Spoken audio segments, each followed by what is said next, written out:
اور اس سے سب سے زیادہ متاثر جو ہے وہ امریکہ ہوا ہے. اور یہ عجیب بات ہے کہ دنیا کے سب سے ماڈرن ملک، جدید ترین ملک، جہاں پہ دنیا کی تمام سہولتیں موجود ہیں، وہاں سب زیادہ اس سے لوگ متاثر ہوئے. تقریباً اب تک 3.25 لاکھ کے قریب لوگ جو ہیں ہلاک ہو چکے ہیں. اس وقت عالم یہ ہے کہ اکثر اسپتالوں میں اب مریضوں کی جگہ نہیں ہے. اکثر جگہوں پر ابھی خبر آ رہی تھی کہ مریض کے بعد اب مردہ خانے میں جگہ نہیں، کہ اس وقت جو لاشیں رکھنے کے لیے انہوں نے وہ ٹرک رکھے ہوئے جس کے اوپر یہ غذائی اجناس جو ہے وہ نقل و حمل کی جاتی ہے، جس میں فریزر لگے ہوئے، اس کے اندر لاشیں رکھی گئی، اس لیے کہ مردہ خانوں کے اندر اب جگہ نہیں رہی ہے لاشیں رکھنے کی. تو یعنی یہ صورتحال ہے. اچھا، اس کے ایک اور جو عذاب ہے اس کا، وہ یعنی ایک طرف تو زندگی تباہ ہوئی ہے، اس کا اسباب زندگی بھی غارت ہوئی ہے. یعنی دنیا بھر کے ممالک جو ہے سب بدترین معاشی بحران کے شکار ہے. امریکہ جیسا ملک جو ہے خود یہاں پر جو ہے بے روزگاری کی شرح جو ہے وہ 10% سے زیادہ ہو چکی ہے. کارخانے بند ہو گئے، اور یہ کہا جا رہا ہے کہ ریسٹورینٹ تقریباً آدھے کے قریب ریسٹوران جو ہے وہ ہمیشہ کے لیے بند ہو گئے.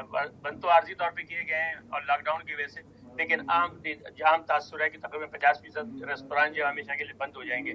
تو اس لیے بے روزگاری انتہا پر ہے. اور بعض ممالک میں مثلاً بنگلہ دیش میں یہ جو کپڑے کی صنعت تھی، ٹیکسٹائل، وہ بالکل برباد ہو گئی اس کی وجہ سے. یہی حال جو ہے ہندوستان میں ہوا. پھر کورونا کی وجہ سے ایک اور چیز دیکھا، ہمارا مسلمانوں کا رمضان، عید ختم ہو گئی، مسیحی دنیا کا ایسٹر ختم ہو گیا. مسعود صاحب، مجھے سال کے کچھ چند بڑے واقعات بتائیے، آپ کی نظر میں کون سے ایسے واقعات ہیں کہ جس کو کہا جا سکتا ہے کہ وہ تاریخ رقم کر رہے ہیں 2020 کے لیے؟ کون سے ایسے چیدہ مناظر ہیں جو نظروں کے سامنے سے گزرے؟ کون سے ایسے ناخوشگوار واقعات ہیں جن کو نہیں رونما ہونا چاہیے تھا؟ آپ کس طرح سے لسٹڈ کریں گے 2020 کے ان بڑے واقعات کو جو کسی کشیدگی یا ناخوشگواری کا باعث بنے؟ دیکھیے، اس سے پہلے میں آپ کروں گا جن بڑے واقعات جو ہوئے اس سال کے دوران. دیکھیے، سال کا سب سے بڑا جو سانحہ، بدترین سانحہ ہوا ہے وہ بیروت کا دھماکہ ہے. آپ کو پتا ہوگا کہ بیروت کے بندرگاہ کے اوپر جو امونیم نائٹریٹ رکھا گیا تھا، اس میں دھماکہ ہوا جس سے 204 افراد ہوئے. تو 204 افراد تو شاید اتنے بڑے نہیں ہیں، دنیا میں اتنے لوگ مر جاتے ہیں، لیکن اس کی وجہ سے سارا بیروت شہر تباہ ہوا اور تقریباً 3 لاکھ کے قریب لوگ اب تک بے روزگار ہیں. اور جو مالی نقصان کا تخمینہ ہے وہ تقریباً $20 ارب ہے. اسی طرح بین الاقوامی تنازعات کے توازن سے تناظر میں سب سے یعنی سال کا آغاز بہت برا ہوا کہ بغداد ایئرپورٹ کے اوپر امریکہ کے ڈرون حملے میں پاسدار انقلاب اسلامی ایران کے سربراہ جنرل قاسم سلیمانی اور ان کے ساتھ عراقی شیعہ ملیشیا الشہاد الحاشمی الحضرت الشعبی جو ہے، اس کے نیب سربراہ عبدو مہدی المہندس مارے گئے جب میں ایران نے حملہ کیا عراق کے اوپر. اور اس کے علاوہ غابی جھگڑا رہا. اسی دوران ایک اور سانحہ یہ ہوا کہ اس شبہ میں کہ شاید امریکی طیارے حملہ کر رہے ہیں، غلطی سے ایرانی گارڈ نے یوکرین کے طیارہ مار گیا، جس میں 76 افراد ہلاک ہوئے. یعنی یہ اسی تنازع کا یعنی جسے کہتے ہیں شاخسانہ تھا. پھر یہ ہوا کہ لیبیا میں خاصی بڑی جنگ ہوئی، اور وہاں پہ اقوام متحدہ کی جانب سے جو حکومت تسلیم شدہ حکومت لیبیا کی، اس کو ترکی نے اس کی مدد کی، فوجی مدد کی، اور جس کے نتیجے میں انہوں نے ہفتہ ملیشیا کو شکست دے کے دارالحکومت قبضہ کر لیا. اسی طرح ہمارے پڑوس میں، پاکستان کے پڑوس میں سکم میں چین اور بھارت درمیان خورید تصادم ہوا، جس میں ڈنڈوں اور پتھروں میں پہلی بار یہ ہوا کہ دنیا کی فوجی جو ہیں وہ بندوقوں اور توپوں سے لڑنے میں جائے وہ ڈنڈوں اور پتھروں سے لڑی، اس میں درجنوں فوجی ہلاک ہوئے. اسی طرح اسی علاقے میں یعنی وسط ایشیا میں نکورنو کاراباخ کا بہت بڑا تنازع ہوا، جس کے اندر آذربائیجان اور آرمینیا کے درمیان بڑی خوفناک جنگ ہوئی. اور وہ لیکن یہ کہ وہ جنگ جو ہے کم از کم فیصلہ کن رہی، اس لحاظ سے کہ آرمینیا نے جو ہے انہوں نے نکورنو کاراباخ کا خاصا بڑا علاقہ جو خالی کر دیا. ایک لحاظ سے یہ فتح تھی آذربائیجان کی، جس کو یورپی یونین کا خیال ہے کہ یہ ترکی کی مرہون منت ہے آذربائیجان کی کامیابی. اچھا، مجھے بتائیے کہ اگر ہم سیاسی اعتبار سے بات کریں تو دیگر ممالک میں بھی یقیناً بہت سی تبدیلیاں رونما ہوئی ہیں. جہاں امریکہ میں انتخابات کے بعد ایک تبدیلی واقع ہونے جا رہی ہے، وہیں بیشتر ایسے ممالک ہیں جہاں پر سیاسی کھاڑ پچھاڑ کا سلسلہ جو ہے وہ جاری رہا ہے. تو سیاسی اعتبار سے 2020 کو آپ کس طرح سے دیکھتے ہیں؟ یا ہم اگر یہ کہیں کہ کون سے ملکوں کے حکمران تھے جو اپنی عوام کے دلوں میں گھر کرنے میں کامیاب ہو سکے ہیں، تو اس بارے میں آپ کا کیا تبصرہ رہے گا؟ اس سال کے آغاز میں فروری کے اختتام پر افغان طالبان اور امریکہ نے ایک عزم امن معاہدہ کیا. میں عزم امن اس لیے کہہ رہا ہوں کہ امن معاہدہ نہیں ہے، بلکہ یہ اس بات کا عزم ہے کہ طالبان اور امریکہ مل کر قیام امن کے لیے کوشش کریں گے. جو شرط اس میں یہ تھی کہ طالبان نے اس بات کا یقین دلایا کہ افغانستان سے واپس ہوتی نیٹو فوج کو مکمل تحفظ فراہم کریں گے. اس کے علاوہ افغان سرزمین کو وہ امریکہ اور کسی اور ملک کے خلاف استعمال نہیں ہونے دیں گے. اسی کے ساتھ وہ بین الافغان مذاکرات کے ذریعے پائیدار امن کی راہ ہموار کی جائے گی. تو اب تک بین الافغان مذاکرات کے حوالے سے اب تک کوئی مثبت خبر نہیں ہے، لیکن فوجی انخلا کے حوالے سے خبر ہے کہ امریکی فوج کی تعداد افغانستان سے 2500 رہ جائے گی. تو یہ بہرحال ایک عالمی تنازع کے حوالے سے اچھی خبر ہے. ایک اور عالمی خبر یہ ہے کہ برطانیہ جو یورپی یونین سے الگ ہو گیا، جسے بریکسٹ ہم کہتے ہیں. اسی ایک اور جو ہوا یہ کہ یعنی شہری آزادیوں کے لحاظ سے بری خبر یہ ہے کہ مئی کے اختتام میں پر چینی کمیونسٹ پارٹی نے قانون سازی کر کے ہانگ کانگ کے شہری حقوق معطل کر دیے. جو ہانگ کانگ کی آزاد حیثیت تھی وہ تقریباً اب ختم ہو گئے. وہ اور ہانگ کانگ امریکہ کا امریکہ کی ایک سمجھیے چین کی ایک صوبہ بن کے رہ گیا ہے. اسی طرح امریکہ اور ترکی کے درمیان تنازع ہوا، اور آپ کو معلوم ہے 14 دسمبر کو امریکہ نے ترکی پہ پابندی لگا دی. یہ وجہ ناراضگی کی وجہ یہ ہے کہ روس سے میزائل شکن نظام جو S-400 جو بڑا مشہور ہے وہ ترکی خرید رہا ہے.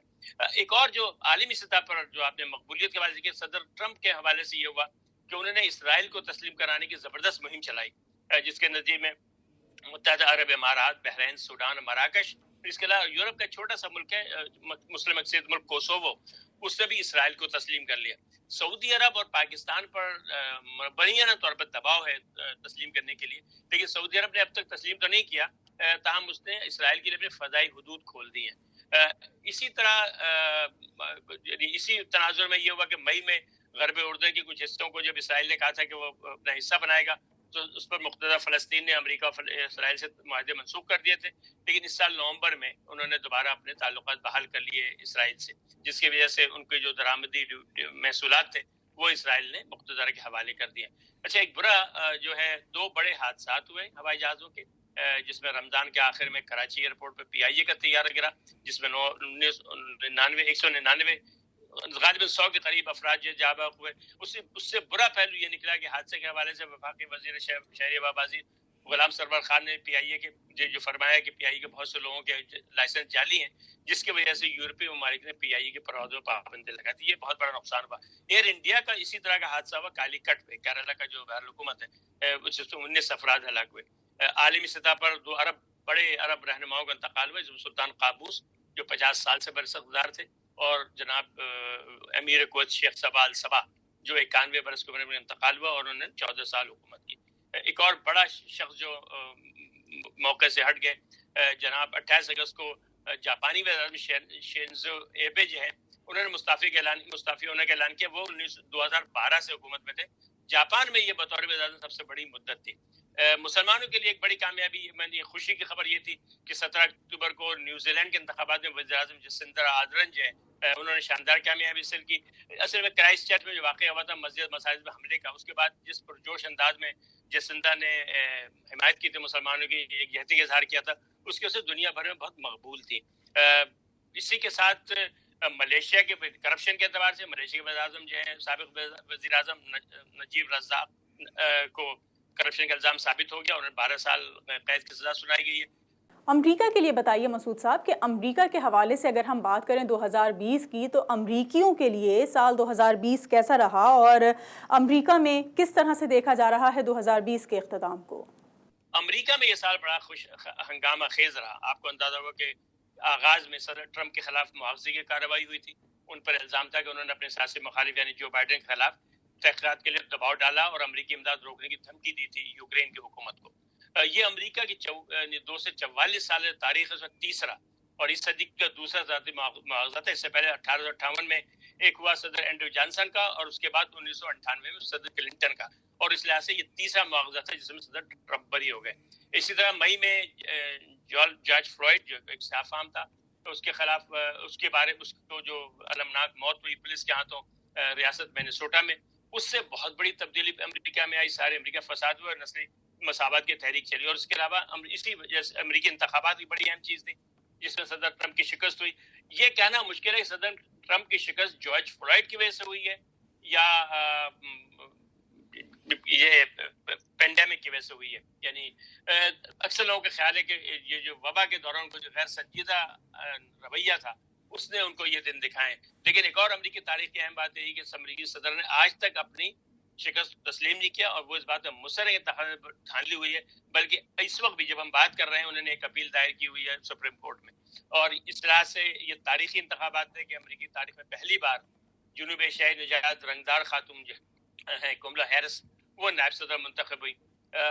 اور تو بڑی بات, ہاں ایک اور تیل کے میدان سے روس اور سعودی عرب کے درمیان جو تیل کی قیمت شدید جنگ ہوئی, جس کی وجہ سے سعودی عرب نے پیداوار 97 لاکھ سے 1.25 کروڑ بیرل تک بڑھا دی تھی, اور اس کے ساتھ قیمتوں میں 34% کمی ہوئی. اور یعنی تجارت کی تاریخ میں پہلی بار امریکی برانڈ تیل جو ہے WTI وہ منفی بک رہا تھا. یعنی لوگ خریدنے کے لوگ پیسے دیتے ہیں, وہ تیل اٹھانے کے پیسے دے رہے تھے, کمپنیاں دے رہی تھی تیل اٹھانے کے.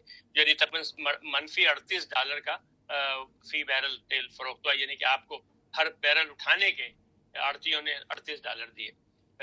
اچھا, اس میں ایک بڑی اچھی خبر بھی رہی کہ لکسمبرگ میں جو بہت چھوٹا سا ملک ہے یورپ کا, اس میں پبلک ٹرانسپورٹ یعنی بس, ٹرام اور ریل مفت کر دی گئی ہے.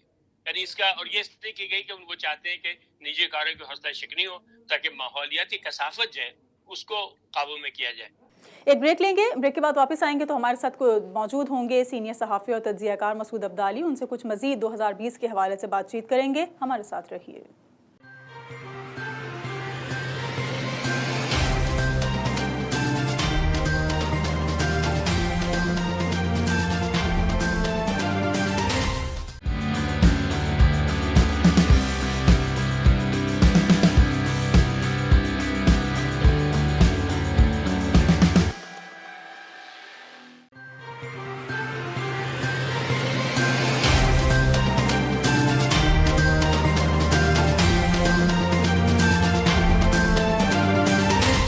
ویلکم بیک ناظرین, پروگرام فور سائٹ میں ایک بار پھر آپ کو خوش آمدید کہیں گے. 2020 کیا کچھ دے کر گیا, کیا کچھ لوگوں سے چھین کر چلا گیا, اور 2021 کیا کچھ لے کر آ رہا ہے, اس پر کچھ ہم بات چیت کر رہے ہیں. مسعود ابدالی سینئر صحافی اور تجزیہ کار ہمارے ساتھ موجود ہیں. مسعود صاحب, جرنلسٹ کے حوالے سے ہر وقت ایک مشکل وقت ثابت ہوتا ہے, خاص کر کے اگر کوئی ناخوشگوار واقعات رونما ہو رہے ہوں, کوئی جنگ و جدل کا سا سامان ہو. کن مشکلات کا سامنا کرنا پڑا 2020 میں صحافیوں کو, یا اگر یہ کہا جائے کہ صحافیوں کے لیے سال 2020 کیسی یادیں چھوڑے جا رہا ہے, کیا کچھ ان کے ساتھ رونما ہوا, تو آپ کیا کہیں گے اس بارے میں؟ ہم صحافیوں کے لیے سال بہت برا رہا. 21 صحافی مارے گئے. 2019 میں 10 صحافی مارے گئے تھے. میکسیکو 5 قتل کے ساتھ پہلے نمبر پر, افغانستان دوسرے نمبر پر ہے, جہاں ایک خاتون ملالہ مومن سمیت 4 صحافی مارے گئے. تو یہ اس سال کی اہم خبریں تھیں.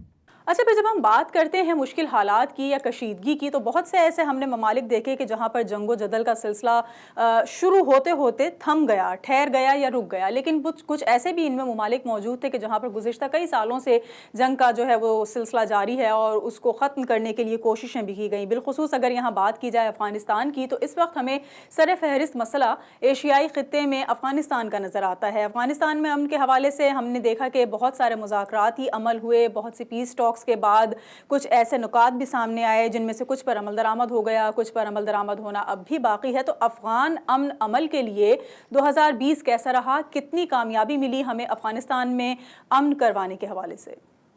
دیکھیں, یعنی اس لحاظ سے تو کامیابی رہی کہ دو بڑے فریق تھے اس جنگ میں, افغان طالبان اور امریکہ, ان کے درمیان جو ہے یہ معاہدہ ہو گیا, اور وہ دونوں ایسا لگ رہا ہے کہ مخلص ہیں اپنے معاملے میں امن قائم کرنے میں. لیکن ظاہر ایک بہت بڑا اس میں فیکٹر جو ہے وہ قابل انتظامیہ ہے. اور قابل انتظامیہ کے ساتھ مسئلہ یہ ہے کہ وہ چونکہ ابتدا میں مذاکرات جو ہے طالبان اور امریکہ کے درمیان تھے, اور درمیان سے قابل انتظامیہ کو الگ رکھا گیا, تو ایک وہ جو ڈاکٹر برادران ہیں اشرف غنی اور ڈاکٹر عبداللہ, ان کو اس بات کا احساس ہے کہ ان کو دیوار سے لگایا گیا, ان سے پوچھے بغیر امریکہ اور طالبان نے معاہدہ کر لیا ہے. اور اب مسئلہ ہے کہ طالبان یہ چاہتے ہیں کہ افغان حکومت چاہتی ہے کہ مذاکرات ایسا لگ رہا ہے جیسے افغان حکومت اور طالبان کے درمیان ہے, لیکن طالبان یہ کہتے ہیں معاہدہ, چونکہ وہ معاہدہ کر چکے ہیں امریکہ سے, لہٰذا اب بات اس بات پر ہوگی کہ جو جسے کہتے ہیں امارات اسلامی افغانستان جو ہے وہ کیا مراد دے گی افغان حکومت کو. تو ابھی اس بات پہ ہی اتفاق نہیں ہو سکا کہ مذاکرات ہو کیسے رہے, کیا افغان حکومت اور افغان طالبان کے درمیان ہے, یا حکمراں طالبان ہیں اور وہ باغیوں سے مذاکرات کر رہے ہیں. تو یہ ابھی تک یہ بات واضح نہیں. طالبان کا اس بات پہ اصرار ہے کہ ان کا خیال ہے کہ وہ باتیں ہیں, انہوں نے کامیابی حاصل کر لی ہے, وہ حکمراں ہیں, اور وہ دراصل امارات افغان میں جو لوگ رہ رہے ہیں, جنہوں نے بغاوت کی تھی, ان سے وہ مذاکرات کر رہے ہیں. تو بظاہر یہ معاملہ مجھے حل ہوتا نظر نہیں آتا. لیکن ایک بات مجھے طے ہے کہ امریکی فوج کی واپسی کے بعد جبکہ 2500 رہ جائے گی, تو افغان حکومت جو ہے اس کے لیے بہت مشکل ہے طالبان کا مقابلہ کرنا. شاید اگر اب یہ لیکن بہرحال چونکہ انتظامیہ تبدیل ہو رہی ہے اور جو بائیڈن خلاف تھے فوجی انخلا کے افغانستان سے، بلکہ آپ کو یاد ہوگا کہ جب وہ نائب صدر تھے اس وقت جو ہے فوج بڑھائی گئی تھی، 1 لاکھ کے قریب فوج بھیجوائی تھی اوباما صاحب نے اضافی فوج طالبان کو کچلنے کے لیے، تو اس میں یعنی ان کی مرضی بھی شامل تھی جو بائیڈن صاحب کی. تو اب دیکھنا یہ ہے کہ اس وقت امریکی انتظامیہ کا رویہ کیا ہوگا. اب بظاہر یہ لگ رہا ہے کہ افغانستان سے انخلا کے معاملے میں امریکی حکومت جو ہے وہ یکسو ہے، وہ سب یہی چاہتے ہیں وہاں سے ہٹ جائیں. لیکن یہ جو معاملہ ان دونوں کے درمیان ہے افغان حکومت اور طالبان کا، یہ چونکہ حل ہوتا نظر نہیں آتا، اور اس کی وجہ سے جب تک یہ حل نہیں ہوگا وہاں تشدد کارروائیاں جاری رہیں گی. اور تشدد کی کارروائی کے دوران امریکی حکومت کا رویہ کیا ہوگا یا نیٹو کا رویہ کیا ہوگا، یورپین حکومت کیا سوچے گی، کیا دوبارہ وہ اپنے فوج وہاں بھیجیں گے طالبان کو کچلنے کے لیے. تو مجھے لگتا ہے کہ ایسا ممکن نہیں ہے، اس لیے کہ اس کے دوبارہ فوج بھیجنا وہاں اس کی کوئی جسٹیفیکیشن بنے گی نہیں ان اپنی حکومتوں. اور خصوصاً اس وقت چونکہ پینڈیمک کی وجہ سے جو ہے معیشتیں دباؤ میں ہیں، تو یہ حکومتیں جو ہیں وہ اتنا بڑا خرچہ اپنے، یعنی آپ کو پتہ ہے کہ امریکی حکومت کا خرچ جو ہے تقریباً $70 ارب سالانہ ہے افغانستان میں فوج رکھنے کا. تو اتنا بڑا خرچہ برداشت کرنا یورپ اور امریکہ کے لیے ممکن نہیں ہے. اس لیے میرا خیال ہے کہ وہاں یہ مجبور ہو جائیں گے طالبان اور افغان حکومت آپس میں کو معاہدہ کرنے پر. 2020 کی تو یقیناً ہم نے بہت باتیں کر لی ہیں، اب کچھ ذکر ہو جائیں آنے والے سال کا. تو 2021 کو آپ کس طرح سے دیکھ رہے ہیں کہ جس طرح ہم نے دیکھا کرونا کی وجہ سے پوری دنیا میں معاشی زبوحالی کا جو سامنا رہا لوگوں کو، اور معیشت کی حوالے سے جو ڈاؤن سائزنگ کی ایک لہر آئی، اس میں یقیناً بہت سے شعبے متاثر ہوئے، امریکہ بھی متاثر ہوا. تو امریکہ 2021 میں معیشت کی اس گرتے ہوئی ساکھ کو کس طرح سے بحال کرنے جا رہا ہے؟ کیا پالیسیز ہیں امریکہ کے پاس امریکیوں کے لیے 2021 کو کیسے بہتر بنایا جا سکتا ہے 2020 کے مقابلے میں؟ دیکھیں اس سلسلے میں تو یہ بات بالکل طے ہے کہ مسلسل امریکی حکومت خاص طور سے صدر ٹرمپ اور ان کے وزیر خزانہ ہے اور جو یہاں کا اسٹیٹ بینک ہے جسے کہ فیڈرل ریزرو کہتے ہیں، وہ مسلسل معیشت کو سہارا دینے کی کوشش کر رہا ہے. لیکن انہوں نے اسٹیمولس پیکج پہلے دیا، اس کے علاوہ انہوں نے ایئر لائن کمپنیز کو بڑے انتہائی پرکشش شرائط کے اوپر قرضے دیے. چھوٹے پی پی پی جس کو کہتے ہیں، چھوٹی جو کاروباری ہیں، پے رول پروٹیکشن پروگرام، کہ لوگ لے آف نہ کریں، اپنے لوگوں کو ملازمت سے نہ نکالیں، چھوٹے کاروباری، ان کو رقومات دی. پھر یہ کہ انہوں نے بڑی تعداد میں سرمایہ کاری کی ہے اسٹاک مارکیٹ میں کہ حصص خریدے ہیں تاکہ بازار جو ہے وہ تباہی کا شکار نہ ہو. اور اس کے نتائج بہرحال آئے، اس لیے کہ دنیا بھر میں جس طرح سے تباہی آئی ویسے امریکہ میں اب تک نہیں آئی، اور امریکی معیشت نسبتاً مضبوط نظر آ رہی ہے. لیکن بہرحال یہ بھی یعنی یہ جو اتنا بڑا یہ دھچکا ہے کہ اس کو مطلب اتنا آسان نہیں ہے کہ یعنی معیشت پہ اثر نہ پڑے. معیشت پہ یقیناً اثر پڑے گا. تو 2021 تو سب کو معلوم ہے کہ 2021 ہی نہیں بلکہ 2022 اور 2023 بھی یہ بہت برے ہوں گے معیشت کے لیے. اور جیسے ساری دنیا کی لوگوں کی ویسے ہی امریکہ کا بھی حال ہے، اس لیے کہ یہاں بھی بے روزگاری بالکل آسمان پر ہے. اور اگرچہ نوٹ چھاپ کر کے جو ہے وہ انہوں نے اسٹیمولس پیکج دیا ہے، لوگوں کو کیش مدد دی ہے، لیکن یہ فطری بات تو نہیں ہے. اس لیے کہ اگر فرض کیجیے جیسے میں نے عرض کیا کہ 50% ریستوران بند ہو گئے تو ظاہر ہے کہ اس کی وجہ سے جو بے روزگاری ہے وہ صرف بے روزگاری الاؤنس کے ذریعے تو اس کا ازالہ نہیں ہو سکتا. تو اس لیے حالات تو خراب رہیں گے.